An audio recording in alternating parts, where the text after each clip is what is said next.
Welcome दोस्तों। और बात करने वाला हूँ निफ्टी और बैंक निफ्टी में क्या कामकाज हो सकता है। एक्सपायरी भी है, न्यूज़ भी निकल के आ रही है और आज थोड़ा सा प्रॉफिट बुकिंग भी आई है, तो सारे पे डिस्कस करूँगा दोस्तों और बहुत कम समय लेने वाला हूँ। जो लोग नए हैं उनसे कहूँगा दोस्तों पूरा वीडियो देखिएगा, तब आप चैनल तो सब्सक्राइब कर ही देंगे। सो फटाफट आगे बढ़ते हैं। सबसे पहले दोस्तों जो न्यूज़ है वो देख लेते हैं। जो जीडीपी का आंकड़ा आया है वो उम्मीद के मुताबिक आया है और कह सकते हो कुछ गलत नहीं आया है उसके अंदर। तो गलत नहीं आया तो उसको मार्केट पॉजिटिव में ले सकता है कल की डेट में, तो ये आपको ध्यान रखना है। साथ साथ दोस्तों आरबीआई की तरफ से भी न्यूज़ निकल के आ रही हैं लगातार कि भैया वो कुछ अलग पेमेंट मेथड लाने वाले हैं जो बंकर से भी ज़्यादा मजबूत होगा। ये है सो है, बहुत कहानियाँ की जा रही हैं, बट जो भी है वो इंडियन इकोनॉमी के पॉइंट ऑफ व्यू से ऐसा कोई सिस्टम बनता है, जाहिर सी बात है उससे इकोनॉमी मजबूत होगी और मार्केट के अंदर भी एक पॉजिटिव अप्रोच आएगी पर्टिकुलर। अगर ऐसा कुछ होता है तो जो ये लाने वाले हैं, जो न्यूज़ निकल के आ रही है, तो दोनों दोस्तों पॉजिटिव न्यूज़ हैं, उससे मार्केट में रिएक्शन पॉजिटिव आना चाहिए। अगर आपको पूरी न्यूज़ देखनी है तो आप लोग गो थ्रू कर लेना, बट मैंने पूरा समरी देखी है, मुझे लगा कि बहुत अच्छा खासा कदम उठाया जा रहा है अगर ये सक्सेसफुल होता है तो। सबसे पहले दोस्तों बैंक निफ्टी देखते हैं। जो बैंक निफ्टी की आज की कैंडल है दोस्तों वो सीधे सीधे बता रही है मार्केट के अंदर जो बायर्स हैं वो एक्टिव हैं। कोशिश करी सेलर्स ने इसको बहुत बॉटम तक ले जाने की, लेकिन बायर ने ऊपर खींच लिया है और कल कोई सी भी छोटी मोटी गैप अप ओपनिंग हो गई तो जाहिर सी बात है मार्केट फिर अपना जो ट्रेंड है उसको कंटिन्यू कर सकता है। ठीक है, तो ये हो गया। डेली कैंडल के अंदर दिख रहा है कि भैया बायर्स एक्टिव हैं। और जो अगर हम देखें ये ब्रेकआउट हुआ था, क्लोजिंग इसके ऊपर ही आई है, इसके नीचे क्लोजिंग होती तो जाहिर सी बात है बैंक निफ्टी के अंदर हम पुट कैरी कर सकते थे और अच्छा खासा हमें टारगेट मिल जाता है, पहला यहाँ तक दूसरा यहाँ तक। ठीक है, तो अभी बैंक निफ्टी पॉजिटिव दिख रहा है। अब थोड़ा छोटे टाइम फ्रेम में देखने की कोशिश करेंगे दोस्तों कि क्या प्राइस एक्शन बन रहा है। तो 200 EMA के ऊपर ब्रेकआउट दिया है लास्ट 3 बजे के टाइम पे और उसके ऊपर क्लोज भी करा है, तो जाहिर सी बात है यहाँ भी पॉजिटिव है। ये 2 दिन साइडवेज रहा था तो इसका ब्रेकडाउन हुआ है और जब मार्केट अगर इसके अंदर चले जाती है दोस्तों कल, तो जाहिर सी बात है फिर एक हमें टारगेट इस टॉप तक का देखने को मिल जाएगा। जो लास्ट टॉप लगा था 2 दिन के अंदर, उस टॉप तक मार्केट आ सकता है। अगर इस बॉक्स के अंदर दोबारा मार्केट चले जाती है, हो सकता है कि इस बॉक्स को मार्केट रीटेस्ट कर रही हो, फिर दोबारा से अपना ये जो पैटर्न है उसको कंटिन्यू कर दे। तो ये कल देखते हैं, बट देखने वाली बात है यहीं से मार्केट क्यों घुमा है, उसके पीछे लॉजिक क्या है। अगर आप लोग देखते हो दोस्तों, जो बैंक निफ्टी के अंदर जो असली ब्रेकआउट हुआ था वो इस पर्टिकुलर लेवल के आसपास हुआ था, गैप अप होकर उसके बाद मार्केट रुका ही नहीं, सीधे बढ़ते गया हुआ है।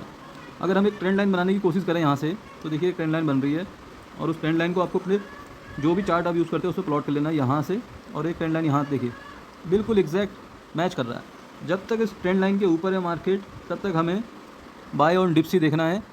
जो भी डिप आएगा वो बाय हो जाएगा, आपको ध्यान रखना है। तो मीन्स आपको एक लेवल में फोकस करना है और वो लेवल है दोस्तों ये वाला, ये पर्टिकुलर लेवल है, मैं मार्क कर देता हूँ यहाँ पर 43,825। इसके नीचे मार्केट अगर जाता है तो ही आपको पुट देखना है, उससे पहले पुट बैंक निफ्टी के अंदर बिल्कुल नहीं बनता है, क्योंकि ये पुट लेने का मतलब कि आज की डे का जो क्लोजिंग प्राइस है मार्केट उसको भी ब्रेक कर देगा, जो ट्रेंड लाइन है उसको भी ब्रेक कर देगा। तो जाहिर सी बात है फिर कंफर्मेशन मिल जाती है कि भैया अब मार्केट नीचे ही जाने वाला है। जब तक मार्केट 43,800 को 825 को होल्ड कर रहा है तब तक हमें बाय ऑन डिप्स ही देखना है, और हो सकता है मार्केट कुछ इस तरीके से इस तरह आए और फिर निकल जाए, ये पॉसिबिलिटीज़ है। तो ये पर्टिकुलर एरिया बहुत डिसीजन वाला होगा कि यहाँ पर मार्केट क्या कर रहा है। अगर मार्केट गैप डाउन ओपनिंग होकर यहाँ पर थोड़ा रेंज बनाता है तो आपको वेट करना है, कोई ट्रेड नहीं करना है। जिस साइड ही ब्रेकआउट होगा उस साइड हम ट्रेड लेंगे, और डाउन साइड ट्रेड तभी लेंगे दोस्तों जब ये लेवल ब्रेक होगा, इससे पहले डाउन साइड ट्रेड लेना ही नहीं है। तो मेरे हिसाब से बैंक निफ्टी में क्लियर टारगेट हमारा दोस्तों सीधे सीधे एक पर्टिकुलर यहाँ तक होगा जो हमारा लास्ट डे का क्लोजिंग प्राइस है, और अगर इसको भी ब्रेक कर देता है, मैं यहाँ बॉक्स बना लेता हूँ, ये मैक्सिमम टारगेट 44,500 तक है और ये बॉक्स यहाँ तक था। देखिए इस बॉक्स के अंदर जाने की कोशिश करी मार्केट ने लेकिन नहीं गया है। तो हो सकता है कि मार्केट अगर गैप अप खुलती है इस बॉक्स के अंदर तो जाहिर सी बात है फिर एक सपोर्ट का काम करके मार्केट फिर ऊपर चली जाएगी। तो गैप अप के केस में हमें फिर ऊपर का ही ट्रेड प्लान करना है 44,500 तक का। गैप डाउन के केस में दोस्तों यहाँ पर एक सपोर्ट बनाने देना है, मार्केट को रेंज बनाने देना है इस पर्टिकुलर एरिया में। जिस साइड ब्रेकडाउन होगा उस साइड का ट्रेड लेना है। सिंपल रखना चीज़ों को, ज़्यादा कॉम्प्लिकेटेड नहीं करना है। उम्मीद करता हूँ बैंक निफ्टी का समझ में आ गया हो, ज़्यादा कुछ दिमाग नहीं लगाना दोस्तों।